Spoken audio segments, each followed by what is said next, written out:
I walked into a doctor's office. 5 years later I escaped. Point 9. Nicole sliced into the back of my neck with precision. She made quick work of the surgery, but the pain was blinding.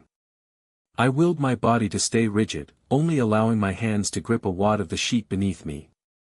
My fists balled around the fabric so tightly that even with the barrier, my fingernails pressed through and dug into the skin of my palms. I was sweating as if I had been doing sprints. Nicole made no sound other than her steady, even breathing, and one hand pressed on my neck, the other cutting into it.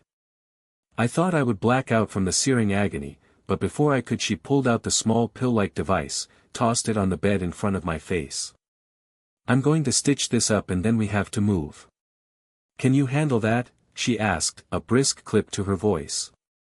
I started to nod, and she grabbed my head. "You still can't move, Liz." I said, "Yes. Sorry.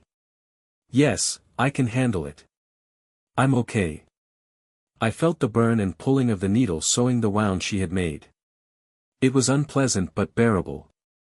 Then there was a crinkle of paper, a ripping sound, and she placed a bandage over the whole thing.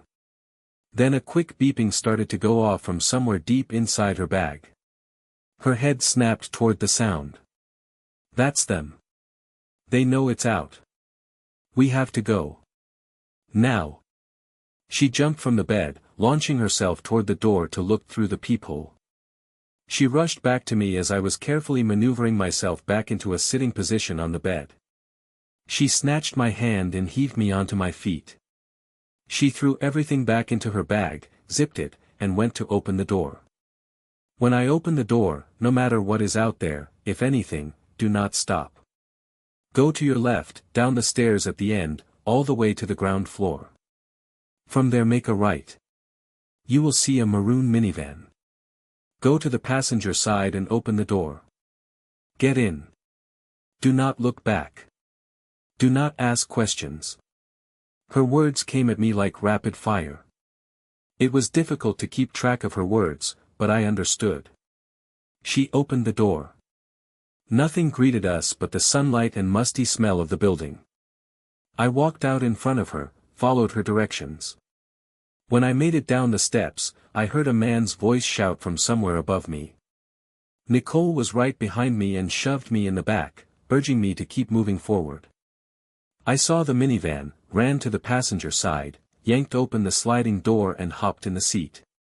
Nicole got in the passenger seat, which confused me until I saw a man sitting in the driver's seat, hands wrapped around the steering wheel and a stricken look on his young face.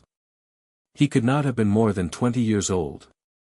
I started to ask who the hell this kid was when both doors closed and Nicole shouted at the boy, "G.O."